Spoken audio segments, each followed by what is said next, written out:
about 6 weeks, I walked the same dog every weekday at almost the exact same time. But after a few days, I started noticing a strange pattern. Her name was Daisy, and she belonged to a woman named Ellen, who lived 3 streets over from me. Ellen was a physical therapist and usually worked until at least 6:30. So every afternoon at 4, I'd go to her house, let Daisy out, and take her around the neighborhood for 20 or 30 minutes. It was easy money, and Daisy was one of the easiest dogs I ever walked. Medium-sized, older, calm, never pulled, never barked at other dogs. After the first week, she had the route memorized. Out of Ellen's driveway, right at the corner, down Birch Lane, across the little bridge over the drainage ditch, then around the back side of the neighborhood, where the houses got farther apart and the yards opened into a patch of woods. Then we looped back toward Ellen's street. Nothing about it felt unsafe. That was probably why I didn't think much of the first weird thing. It was a red dog collar hanging from a mailbox, not attached to anything, just looped over the top of the box like someone had set it there by mistake. It looked old, faded, and too small for Daisy, so I barely looked at it. Daisy noticed it, though. She slowed down as we passed, nose up, not sniffing the ground like usual, but staring straight at it.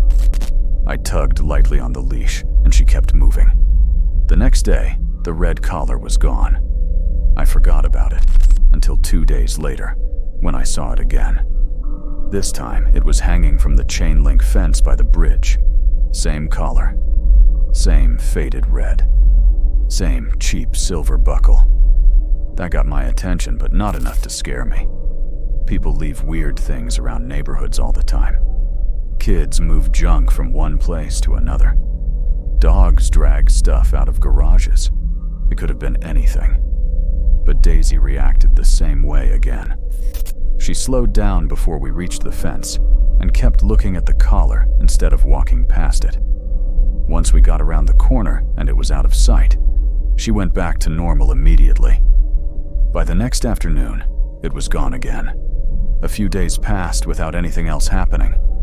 Then on a Tuesday, as we were passing the wider lots near the woods, Daisy stopped completely in the middle of the sidewalk.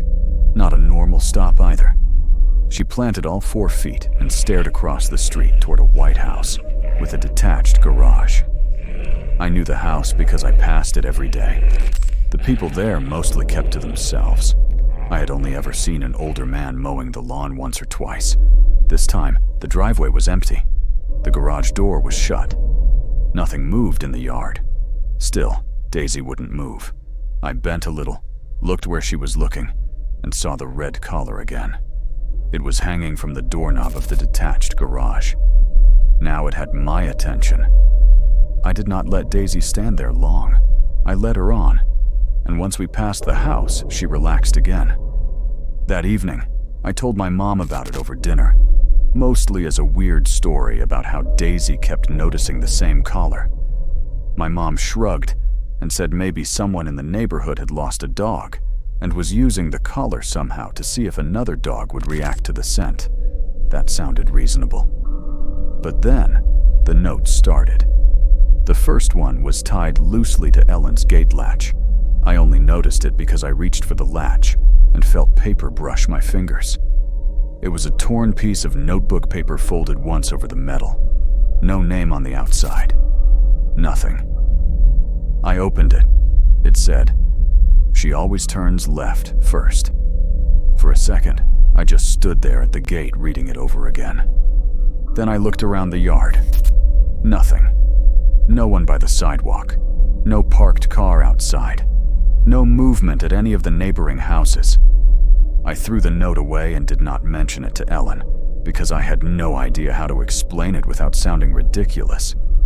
But the next day, the red collar was back. Not on the garage, not on the fence. This time, it was hanging from the stop sign at the first corner, exactly where Daisy always turned left. I felt that same cold drop in my stomach that you get when something private becomes obvious to someone else. It was not the collar itself anymore. It was the placement. Whoever moved it knew the route, or had watched long enough to figure it out. Daisy saw it too and slowed again. I turned her around and took her a different way home. The next afternoon, I changed the route completely. Instead of going toward Birch Lane, I took her through the front half of the neighborhood, where there were more people outside and less open space between houses. Daisy looked confused, but went along with it. No collar, no note, nothing strange at all. Then, 2 days later, I got to Ellen's house and found another note. This one was tucked under the edge of the doormat on the porch. Again, no name, just one line. The old route was better. I did not even pick it up with my bare hand that time. I used one of Daisy's waste bags, folded it over, and shoved it into my pocket. Then I locked the door behind me, clipped on Daisy's leash, and stood there in Ellen's entryway, trying to decide what to do. I almost left right then. Instead, I texted Ellen and asked if anyone else had access to her front porch while she was at work. She replied almost immediately. "No, why?" I lied and said I thought a package had been moved. Then I took Daisy out, but only as far as the end of the driveway. The red collar was hanging from Ellen's mailbox. I remember how bright it looked against the black metal, even though it was faded. I also remember the feeling I got seeing it there, because that was the point where it stopped being about the neighborhood route and started being about the house itself. I took Daisy back inside. Then I finally told Ellen everything. At first, she thought I was joking. Then I sent her a photo of the collar on the mailbox and the 2 notes. Her response took longer after that. She told me to bring Daisy to her office and said she would leave work early. I did exactly that. On the way to my car, Daisy started growling. I'd never heard her do that before. A low, steady growl as she stared toward the side yard between Ellen's house and the neighbor's fence. I looked too. For a second, I saw nothing. Then a man stepped backward out of view behind the fence line. Not running, not surprised, just stepping back as if he had realized I was looking. I got Daisy in the car and drove straight to Ellen's office. She met me in the parking lot, and when I handed her the leash, she asked if I was sure the man had been in the yard. I said yes. That evening, Ellen's brother went by the house with her. They found the red collar in the backyard, hanging from the latch on the gate that led to the alley. They also found a small pile of dog treats lined up on the fence rail facing the path Daisy and I always used. What stayed with me was not the collar itself. It was how patient it all was. The route, the turns, the time, the notes, the treats. None of it was random. Someone had watched the same walk enough times to stop seeing it as a walk and start seeing it as a schedule. And once someone starts learning a routine like that, they are not just noticing you anymore. They are waiting for the part where they know you well enough to interfere.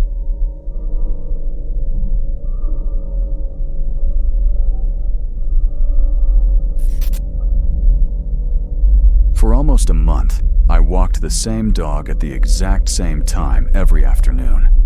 I was 20 and home from school for the summer, working part-time and picking up extra money by walking dogs for people in my neighborhood. Most of the jobs were simple, 20 or 30 minutes, same route every day, same house keys, same instructions taped to the fridge. The dog in this story belonged to an older man named Mr. Handley, who lived alone about 6 blocks from my house. He had recently had knee surgery, and his daughter arranged for me to come by every weekday around 4:15 to walk his dog until he was back on his feet. The dog's name was Winston. He was a big, older golden retriever who moved slower than you would expect until he got outside. Then he had this weird burst of energy for the first 5 minutes of every walk, like he had been waiting all day to follow the same exact route. We always went out the front door, down the driveway, right at the stop sign, then around the elementary school field behind the neighborhood.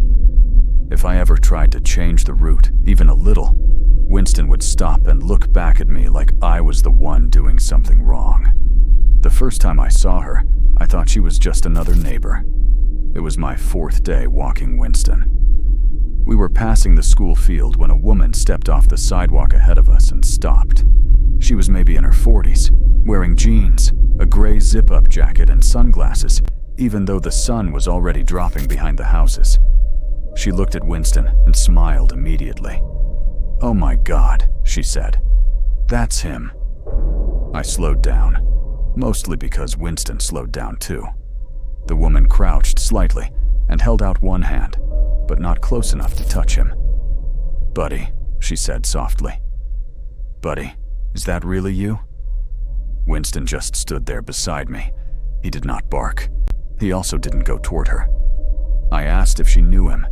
She kept looking at the dog when she answered. "He looks exactly like mine," she said. "I lost him almost 2 years ago." That was sad enough that I did not think anything of it. I told her his name was Winston and that he belonged to Mr. Hanley. She finally looked up at me then. "Mr. Hanley?" she said, like she was filing it away. I nodded. She smiled again, but it looked different that time, more controlled. "Well," she said, standing back up, "I guess I had a little heart attack for nothing." Then she stepped aside and let us pass.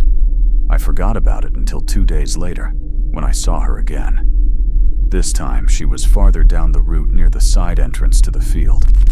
She was standing by the chain-link fence with a water bottle in one hand. The second Winston saw her, he slowed down. She smiled before I even reached her. "Still using this path?" she asked. I said yes. Then she said, "He always liked this side because it's shaded." I stopped walking. The way she said it made it sound like she was talking about Winston, not just a dog that looked like hers. I asked what she meant. She shrugged lightly and said, "My dog. The one I lost. Same coloring. Same white patch on the chest." That was true. Winston had a small white patch right at the center of his chest. It was not visible unless you were looking for it. I remember feeling that small shift in my stomach right then. I just told her we were in a hurry and kept walking. That evening, I mentioned her to Mr. Hanley while I refilled Winston's water bowl. He looked genuinely puzzled. When I described her, he said he did not know anyone in the neighborhood who matched that. Then he asked what exactly she had said. I told him. He was quiet for a second. Then he said, "That's strange." Winston had only been with him for a year and a half. Mr. Hanley's daughter adopted him from a family friend after the dog's original owner passed away. There was no version of the story where some random woman in the neighborhood should have been describing his habits from years earlier. I asked if Winston had ever had another name. Mr. Hanley said no, not that he knew of. The following Monday, she was waiting near his house. That was what changed it. I parked at the curb like usual and saw her standing half a block down by the mailbox cluster. She was not pretending to walk anywhere. She was just there, watching the house. I did not get Winston out right away. I sat in the car and texted Mr. Hanley that there was a woman outside again. He replied almost immediately and told me to come in through the side gate instead of the front drive. When I got Winston into the yard, he was already alert, not barking, but paying attention in that stiff, quiet way dogs do when they have noticed something before you have. I took him out through the side gate and changed the route completely. It did not matter. We were less than 5 minutes into the new route when she appeared at the end of the next block. No sunglasses this time. Same gray jacket. Same smile. "You switched it up," she said. That sentence bothered me more than anything else she had said so far. I did not stop. I just kept walking. And as we passed, she looked down at Winston and said, very softly, "They started calling you Winston, huh?" He moved closer to my leg. That was the first time he had reacted to her like that. When I got back to Mr. Hanley's house, I told him exactly what she said. He went pale in a way I had not seen before. Then he asked me something I was not expecting. "Did she ask whether I was home?" I said no. He nodded slowly and told me that someone had called his landline twice the previous week, both times hanging up after asking, "Is the dog still there?" He had assumed it was some kind of prank and had not mentioned it. After that, we changed everything. I came at different times. I parked on different streets. I used different routes every day. For nearly a week, I did not see her once. Then on a Thursday, I arrived 10 minutes early because a storm was moving in, and I wanted to get Winston's walk done before the rain started. As I turned onto Mr. Hanley's street, I saw her car. It was parked in his driveway. I parked across the street and stayed in my car. A minute later, she came around the side of the house. From the backyard, she was carrying a tennis ball. I watched her stop near the garage and look toward the back door like she was deciding whether to knock. Then she looked over and saw my car. The expression on her face did not change quickly. That was the part I remember. No jump of surprise, no embarrassment. Just a slow flattening, like she had run out of reasons to pretend. She set the tennis ball down on the driveway and walked to her car without looking back. I waited until she left before going to the house. Mr. Hanley was inside and had not heard anything. But when I checked the backyard gate, it was unlatched. And by the fence, there was an old red leash coiled in the grass. Not Winston's. Not one Mr. Hanley recognized either. I stopped walking Winston after that. What stayed with me was not the way she kept showing up. It was how she used the dog to make everything sound almost normal. A lost pet, a familiar route, a tennis ball in the hand. None of it was enough by itself to sound dangerous. Until you realize someone has been learning the same routine you have, only for a very different reason.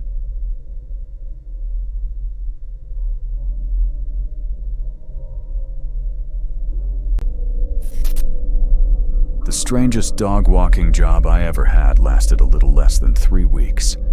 I was 20, home for the summer from college, and making extra money through one of those pet sitting apps where people in your area could book you for drop-ins and walks. Most of the jobs were easy. Let the dog out, lock up, leave.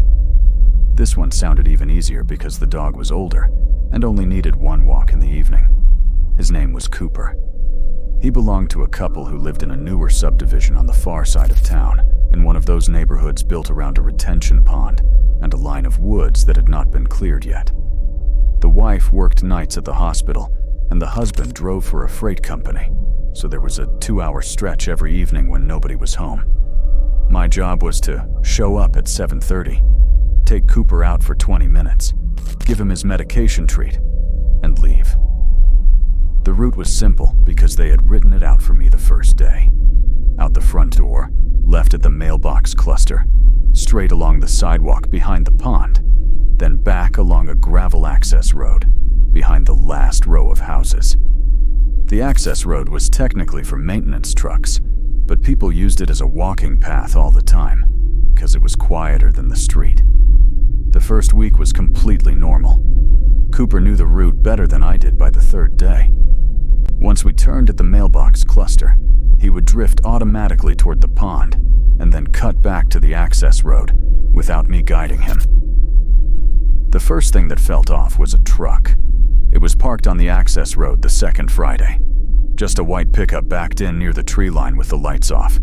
I kept walking. As we got closer, I saw there was a man in the driver's seat. He looked up before we passed, then lifted one hand in a small wave. I nodded back automatically and kept going. Cooper slowed a little, but did not stop. The next night, the truck was there again. Same spot, same angle, same man inside. This time, when we got close, Cooper stopped and stared through the passenger side window. He was just standing there with his body stiff in a way he had never done before. The man rolled the window halfway down and said, "Hey, buddy." He was talking to Cooper, not me. I tugged lightly on the leash and said, "Come on." As we moved past, the man said, He always freezes here? I turned around and asked, "What?" He pointed loosely at Cooper. He did that yesterday too. That worried me. The obvious explanation was that he had been parked there the day before and noticed the same thing. But I had not actually seen him on the first night until we were already right beside the truck. The idea that he had been paying enough attention to remember how the dog reacted was what bothered me. The following Monday, I changed the route. Instead of using the access road, I kept Cooper on the sidewalk around the pond and looped back through the main street. He seemed confused, but went along with it. On Tuesday, I used the original route again because it was shorter and because I was already feeling stupid for caring.